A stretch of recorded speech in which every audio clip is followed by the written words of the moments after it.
আসসালামু আলাইকুম। আজকে ত্রিকোণমিতির এই 4টা ম্যাথ সলভ করব। এই 4টা ম্যাথ যদি সলভ করতে পারি তো ত্রিকোণমিতির প্রায় সব ম্যাথই আমাদের সলভ করা হয়ে যাবে। চলো শুরু করি। প্রথম ম্যাথে বলছে √sec a plus 1/sec a minus 1 equal cot a plus cosec a। তো এখন লেফট হ্যান্ড সাইড সমান sec a plus 1/sec a minus 1 এটা লিখে নিই। তো এখন আগে আমি লব ও হরকে √sec a প্লাস 1 দিয়ে গুণ করি, তখন উপরে sec a √sec a plus 1 whole square হবে, আর এখানে নিচে a square minus b square হবে। আগে এটা করি। এখন এটা করার পর আমি রুটটাকে এভাবে করে দুটো আলাদা করে বলতে পারি। এটা পর আসছে, ওই দুটাকে আলাদা করে বলতে পারি। তো sec a √sec a plus 1 এটা গুণ করে দিলে আর নিচেটা গুণ করে দিলে নিচে a square minus b square হচ্ছে, উপরে a plus b whole square হয়ে যাচ্ছে। এখন sec a plus √sec a plus 1 এর হোল স্কোয়ার কাটাকাটি করলে তো এটা sec a প্লাস 1 থাকছে, আর sec স্কোয়ার মাইনাস 1 সমান tan স্কোয়ার। এখন রুটটা তুলে দিব। এখন sec a প্লাস 1কে আমি 1/cos a, sec a সমান 1/cos a প্লাস 1, আর tan a কে sin a by cos a। এখন এটাকে 1 প্লাস cos a করতে পারি নিচে cos a, আর এখানে নিচে cos a তো আছে, তো আমি cos a কাটাকাটি করতে পারি। তারপর এটা থাকে, এখন এটাকে 1 plus cos a by sin a লেখা যায়, আর এটাকে আলাদাভাবে লেখা যায়। তো 1/sin a এটাকে cos a by sin a লেখা 1/sin a সমান cos a কে, আর cos a by sin a সমান cot a।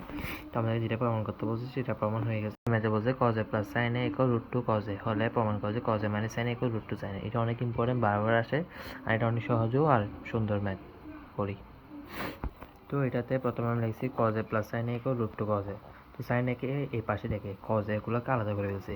তো cos a পাশে নিয়ে √2 cos a minus cos a হয়েছে। তো আমি cos a কমন নিয়েছি, তো √2 মাইনাস 1। তো উভয় পক্ষে আমি √2 প্লাস 1 দ্বারা গুণ করবো এখন। তো এখানে এটাকে a square minus b square সূত্র করা যায়, √2 মাইনাস √2 প্লাস 1, আর √2 প্লাস 1 আমি দ্বিগুণ করেছি sin a, √2 sin a আর প্লাস sin a। এটা সমান 1 হবে, কারণ √2 স্কয়ার মানে 2 মাইনাস 1 সমান 1। এখন এখানে √2 sin a plus sin a, এখন √2 sin a কে এই পাশে নিয়ে আসছি,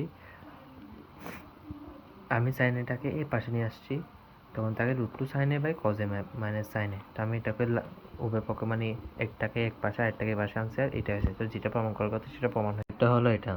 এখানে tan a ইকুয়াল 1/√3 বলছে।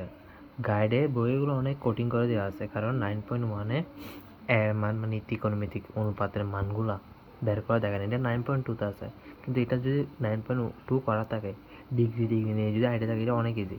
তোকে আমি এখন লিখতে পারি। এখন এটাতে বলা হয়েছে tan a ইকুয়াল 1/√3।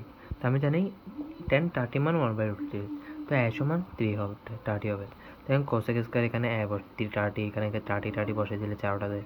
তো আমি ডাইরেক্ট যোগ বিয়োগ ভাগ করে আমি ডাইরেক্ট মান বের করতে পারি।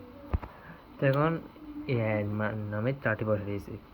তো cosec এর মান হচ্ছে যে 2, cosec 30 মান 2, আর sec 30 মান হচ্ছে 2/√3। আমি মানগুলো বসে দিই। তো cosec 30 মান 2 আর sec 30 মান 1/2/√3। তো 2 স্কয়ার মাইনাস 2/√3 হোল স্কয়ার ব্যবহার করে আমি মান বসেছি। এখন যোগ বিয়োগ করে, কারণ 3 কাটা গেছে, যোগ বিয়োগ করে হাফ বেড়েছে, কাটাকাটি এসে এগুলো করে হাফ বেড়েছে।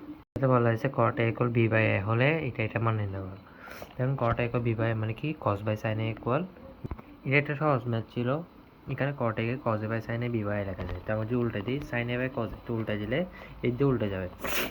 এখন এখানে উভয় পক্ষে যদি আমি a বাই b দিয়ে গুণ করি, তাহলে a sin a by b cos a আর a square by b square আসে। এখন বিয়োজন যোজন করি, কারণ ওখানে মাইনাস আছে, আর উপরে a গুণ করছি না, কারণ sin এর সাথে a আছে। তো এখন a sin a minus b cos a বিয়োজন যোজন করার পর এটা চলে আসছে, উভয় পক্ষে বিয়োজন যোজন